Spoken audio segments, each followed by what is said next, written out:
Туугандар, мен Москвага кандай келип калган историямды айтып берейинби? Мен сен Кыргызстанда бир жакшына эле иштеп аткам, өзүм жакшына эле ишим бар болчу.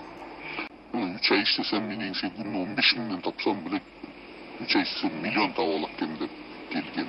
Эң дырайын мен сен блогер аферисттердин айынданчы.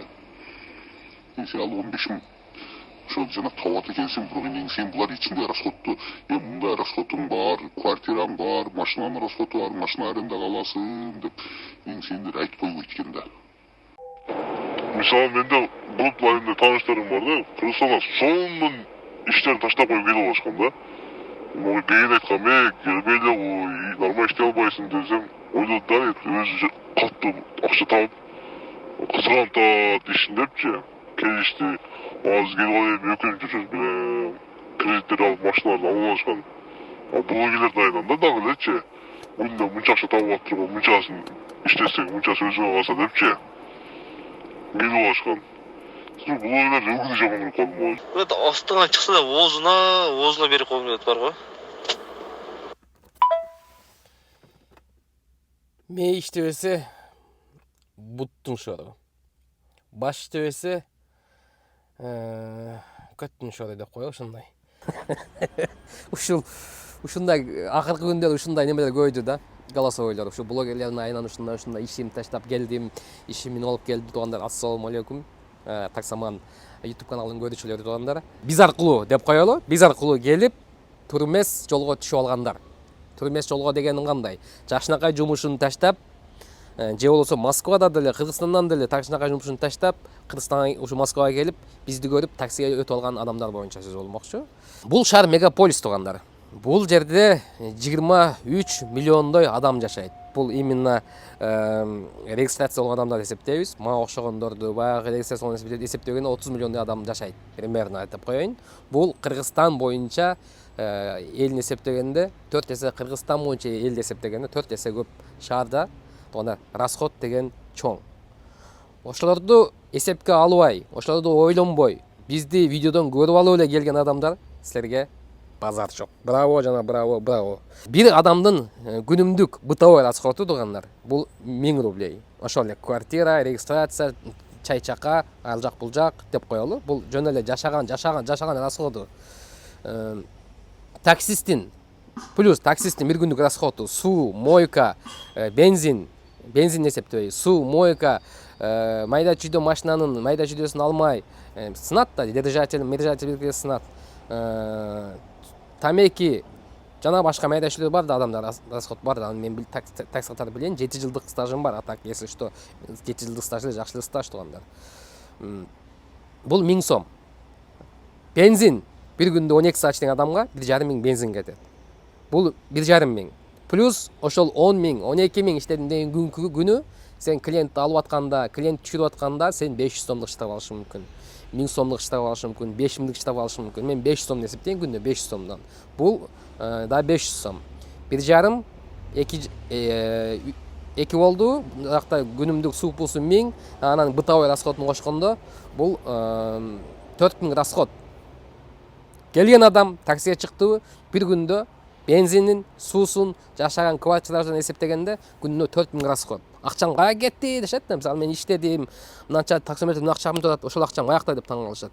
Бир күндө бир адамдын расходу Москвада жүргөн 4000 расход эсептегиле туугандар. 4000 квартира өзүнүкү барларды эмес, именно аренда снимать этип жашагандарды айттым мен. Кээ мен квартирам өзүмдүкү дешим мүмкүн да. Мен деле квартирам бар, ипотека, бирок мен деле ага 50 миң акча төлөйм. Мындай эсептейм мисалы. Ошондой бул пока. Примерно айтып атам. 4000 расход кеттиби? Эми арендада иштеп жүр. Келгенде аренда алат да, өзү машина алмак беле. Же кредит алат, аренда алат, кредит алып келип машина алат. Ошондо эле арендага эсептейбиз. 3000ден комфорт плюс эсептесек, 7000 расход күнүнө туугандар. Сен таксометриңе 10 миң кылышың үчүн 12 саат, 14 саат, кээ бир күнү вообще иш болбой, не то заказды берип, кыйнап, ушундай болуп калат.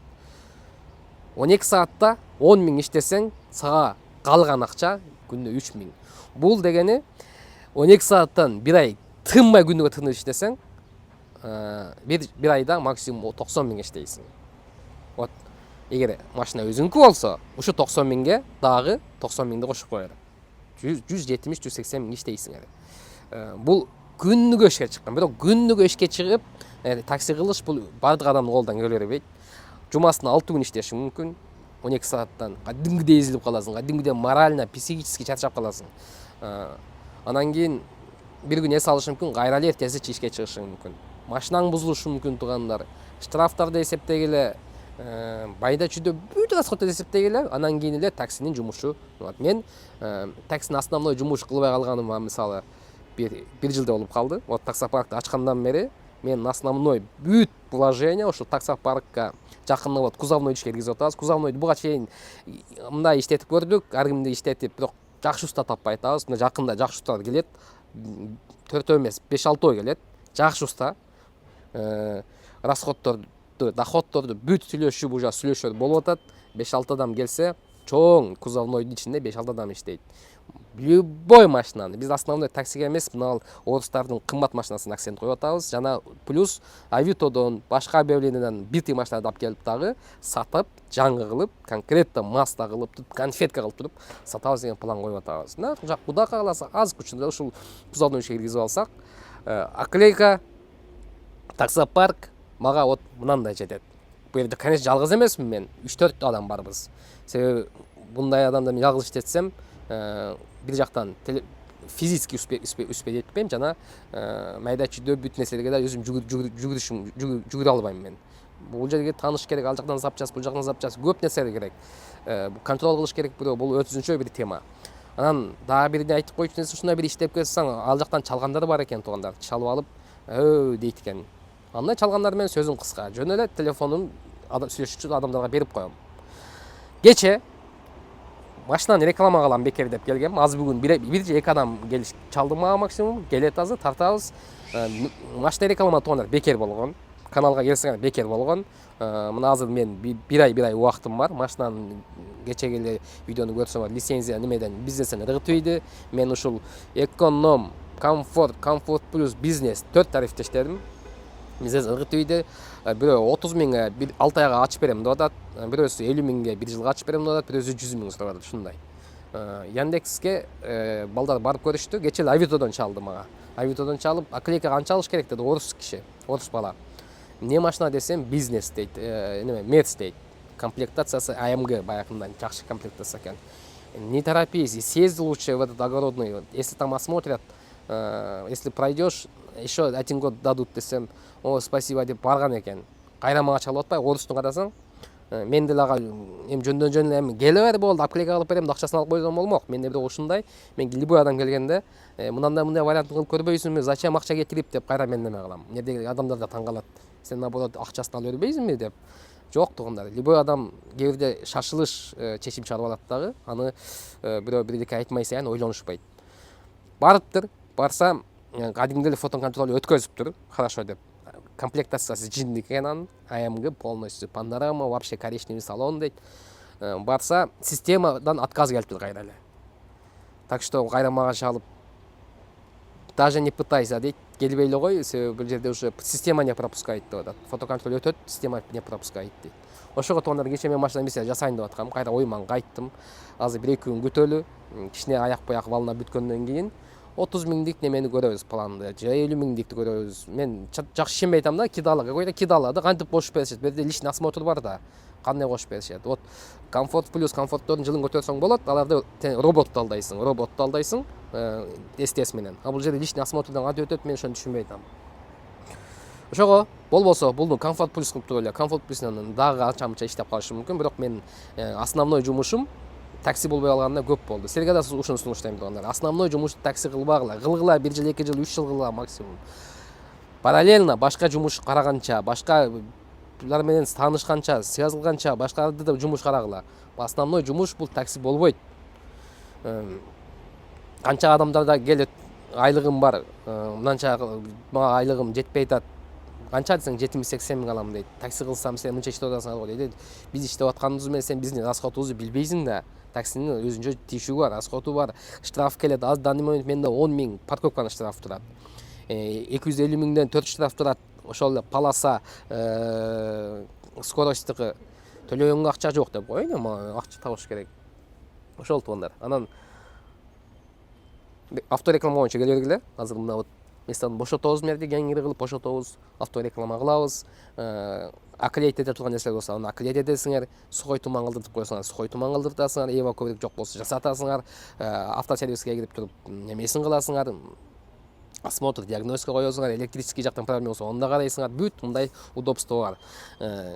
Жолдун да бою эмес, эч ким көрбөйт, бул бөөдө көздөрдүн да алыс, бул жер полный тосук, воротадан киргенден кийин бул жакка буласаң, бул жакта эч ким жок. Бул жакта өзүбүзчө бака шака болуп жүргөнүбүз менен бу жерде вообще полиция, мен, сен аяк буяк келбейт. Ошол авто неме тартыш үчүн өтө сонун. Анан план бар. Адам көйүп кетсе, ошол жерде анеде бир столовый, экинчи этажда столовый бар. Каласаң иштетсең болот деп атат. Азыр бирөө иштетип атат экен, бирок бизге бер десек, мынанын хозяйыны бизге берет. Столовыйна кылып койсок, мен оюнча ошол авто саткандарга, алгандарга, түрткүсү келгендерге бүт жакшы вариант. Келет, чай ичип отурушат, ушундай вариантын ойлосом, таксини кадимкидей ушундай кылгандан мага не кереги бар деп өзүм да ойлонуп калам да. Сен ойлошуң мүмкүн, таксиде кылып жүрүп, ушуну тутап жүрүп ушундай немеге жетиштиң деп айтып атышат кече группадачы. Бирок аудитория топтодум, адамдар менен тааныштым, чоңойттум чөйрөнү деп коеюн. Бирок туугандар, мен бир дагы адамды такси кылгыла деп үгүттөгөн эмесмин. Ар бир иштеген видеомдун арагында канча иштедим, чисто мага канча калды, ошону жазып келген бир дагы мен. Бирөөнү дагы ушул такси иштесе экен деп, сен такси иштегенге бизге плюс эмес эч качан. Бир дагы плюс болгон эмес. Только бул өзүңөргө плюс болушу мүмкүн. Жаңы келгениңерде, иштегениңерде, вот сезон малында иштеп кеткендерге базар жок. Келет, 3 ай иштейт, 3 айдан кетет. Ушундай туугандар. Анан YouTube'дан бизди көрүп алып келип, анан ушундай болдум дегендер үчүн туугандар. Адашасыңар. Силер бизди көрүп келген эмессиңер. Силер вообще башкача план менен келгенсиңер. Кенен терең ойлонгон эмессиңер. Аны ал жерге күнөөлүү только өзүңөрсүңөр. Адам только өзүн күнөөлөш керек. Бир какой-то иши жүрүшпөй атабы? Адам бирөөнү эмес, өзүн күнөөлөш керек. Башканы күнөөлөштүн кереги жок туугандар. Биздин иш чоң гана эми болот ооба, кээ бирлер мынанча заказ кармадым. Байда чүйдө заказ жапканын көргөзбөйт. Только чоң заказдан көргөзөт да, мисалычы. Туура эмес деп ойлойм. Себеби андай чоң заказ кармаш үчүн сен центрге түшүп барып, коэффициент күйүп аткан жерге барып заказ кармап отурасың. Аны түшкөндө да сага бере койбойт. Сен аны пропускать этип атып, анан кийин кармашың мүмкүн. Жөн гана пешинең сага попал болуп калышы мүмкүн. Бирок андай заказдар өтө редко. Жана только праздник или неме күндөр гана болот. Ошондой туугандар, келгиле. Вот места пока бар. Адам көйүп кетсе, онун ортосун бошотобуз дагы. Ушул жерге мини авторынок сыяктуу кылып койсок болот туугандар. Ийгилик, азырынча автореклама туугандар бекер. Мен оюмча 2 жума же 1 ай элек бекер болот. Аны мен өзүмүн немеме карап көрөм. Убактым көбүрөөк болсо, ладно, аны сүйлөшөбүз дальше.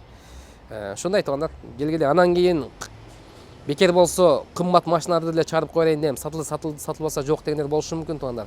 Өтө кымбат болсо деле, мора болбой эле боло, келгениңерде өтө кымбат экен деп чыгарбай коем. Ошол адекватный, мен примерно ценниктерди билем. Ошол эле Polo, Solaris, Kia Rio, Optima, бүт Китайс, бүт ценниктерди примерно билем. Эгер кымбат болсо, до свидания болот. Ошол, ийгилик туугандар.